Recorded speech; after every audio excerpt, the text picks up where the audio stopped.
নমস্কার, আমি আপনাদের গল্পের দিদি। আজ আমি আপনাদের এমন এক গল্প শোনাব যা হয়তো আপনাদের অনেকের মনেই লুকানো কোনো অনুভূতিকে উস্কে দেবে। এই গল্পটি আমাদের একজন নাম প্রকাশে অনিচ্ছুক ফলোয়ার পাঠিয়েছেন। আপনারা পাশে থাকলে এমন আরও অনেক গল্প আপনাদের শোনানো সম্ভব, তাই সাবস্ক্রাইব করতে ভুলবেন না। আর হ্যাঁ, এই গল্পের কোনো এক ফাঁকে আমি আমার ব্যক্তিগত আইএমও নম্বরটি দেব। সেই নম্বরটি পেতে হলে পুরো গল্পটি শেষ পর্যন্ত মনোযোগ দিয়ে শুনতে হবে। আমার নাম রঞ্জনা, বয়স ৩০-এর কোঠায়। বিয়ে হয়েছে ১২ বছর। স্বামী অরিন্দম, একজন সফল ব্যবসায়ী। সে প্রায়ই কাজের সূত্রে বাইরে থাকে, মাসখানেকের জন্য একবার দুবার, আবার কখনো আরও দীর্ঘ সময়ের জন্য। আমি একাই থাকি এই ৪ দেওয়ালের মধ্যে। আমাদের বাড়িটা বেশ বড়, কিন্তু আমার কাছে মনে হয় এই যেন এক বিশাল কারাগার। আমার নিজের বাড়িতেই আমি একা। অরিন্দমের সঙ্গে আমার সম্পর্কটা ঠিক স্বামী স্ত্রীর মতো নয়। আমরা সহবাস করি, কিন্তু মন থেকে একে অপরের খুব কাছে যেতে পারি না। ওর ব্যস্ততা, আমার একাকিত্ব, এই সব মিলেমিশে আমাদের মধ্যে এক অদৃশ্য দেয়াল তৈরি হয়েছে। আমাদের বাড়ির পাশেই অরিন্দমের ছোট ভাই উদয়ন থাকে। বয়স ২৫-এর মতো, দেখতে বেশ ভালো, সুপুরুষ। ওর স্ত্রী মালিনী বছর ৩ হলো মারা গেছে। এরপর থেকে উদয়ন একা। আমাদের বাড়িতে ওর যাতায়াত আছে, যদিও আমি ওকে সবসময় ভাই হিসেবেই দেখেছি, কিন্তু ইদানিং এই ভাই বোনের সম্পর্কের মধ্যে কিছু একটা বদলে গেছে।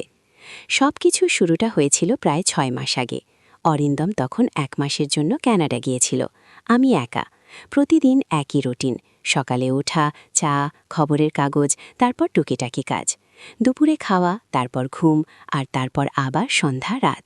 এই একাকিত্বটা অসহ্য হয়ে উঠছিল। প্রায়ই মনে হতো দম বন্ধ হয়ে আসছে। একদিন বিকেলে আমি বারান্দায় বসেছিলাম, হালকা বৃষ্টি পড়ছিল। উদয়ন এলো। ওর হাতে একটা বই। বলল, দিদি, ভাবলাম একটু গল্প করতে আসি। আপনার একা একা লাগছে নিশ্চয়ই। মালিনীর মৃত্যুর পর থেকে ওরও কেমন যেন একা একা লাগে। ওর কথা শুনে আমার মনটা একটু হালকা হলো। আমরা ছাদে গেলাম। বৃষ্টির মধ্যে চা খেতে খেতে কত কথা হলো। ওর জীবন, ওর দুঃখ, আমার একাকিত্ব। সেই প্রথমবার আমি ওর চোখের দিকে তাকিয়ে কথা বললাম। ওর চোখে আমি এক গভীর বিষাদ দেখতে পেলাম, আর ওর কণ্ঠস্বরে ছিল এক অদ্ভুত উষ্ণতা।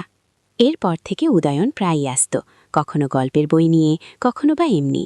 কখনো আমরা একসাথে ছাদে বসতাম, কখনো বা আমার বসার ঘরে।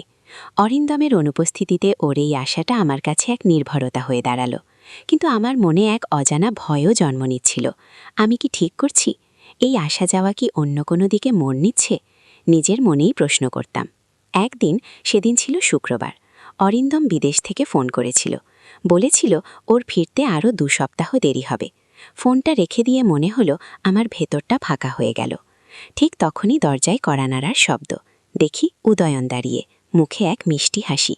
ভাবলাম দিদি হয়তো খুব একা, বলল ও। আমি ওকে ভেতরে আসতে বললাম। ওর চোখে মুখে এক অন্যরকম আলো ছিল।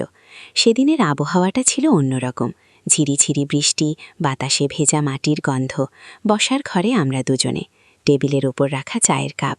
আমার বুকের ভেতরটা ধুকপুক করছিল। ওর উপস্থিতিতে এক অদ্ভুত শিহরণ অনুভব করছিলাম। দিদি, আপনার কি একা লাগে খুব? উদয়ন খুব নরম সুরে প্রশ্ন করল। আমি ওর চোখের দিকে তাকাতে পারলাম না, মাথা নাড়লাম। হ্যাঁ, লাগে, ফিসফিস করে বললাম।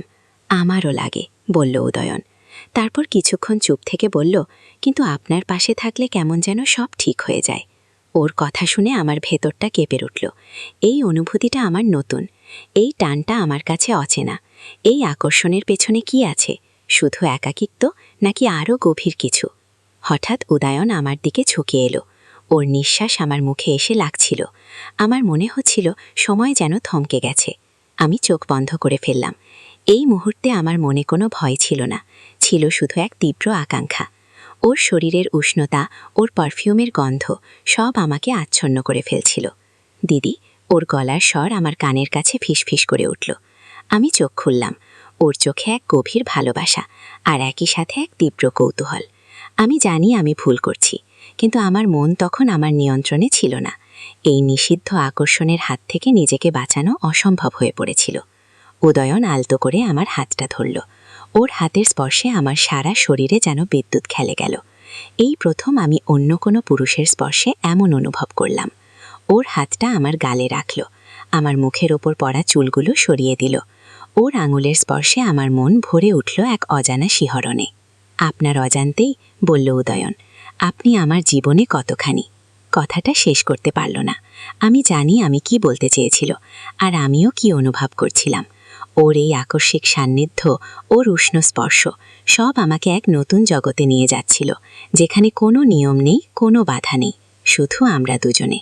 আমি ওর দিকে তাকালাম। ওর চোখে মুখে এক অন্য রকম দীপ্তি, আর আমার চোখেও হয়তো সেই একই দীপ্তি ছিল। আমার সারা শরীর যেন কাঁপছিল। এই কাঁপাটা কেবল ভয়ের নয়, এই কাঁপাটা ছিল এক তীব্র আকাঙ্ক্ষার। উদয়ন আমার দিকে আরও একটু এগিয়ে এলো। আমাদের নিঃশ্বাস একে অপরের সাথে মিশে যাচ্ছিল। আমার মনে হচ্ছিল এই মুহূর্তে আমি পৃথিবীর সব কিছু ভুলে যেতে পারি। এই নিষিদ্ধ টান, এই একাকিত্বের সুযোগে গড়ে ওঠা সম্পর্ক, সব কিছু আমাকে এক নতুন বাস্তবতায় নিয়ে যাচ্ছিল। হঠাৎ আমাদের দরজার বাইরে গাড়ির শব্দ হলো। অরিন্দম ফিরে এসেছে।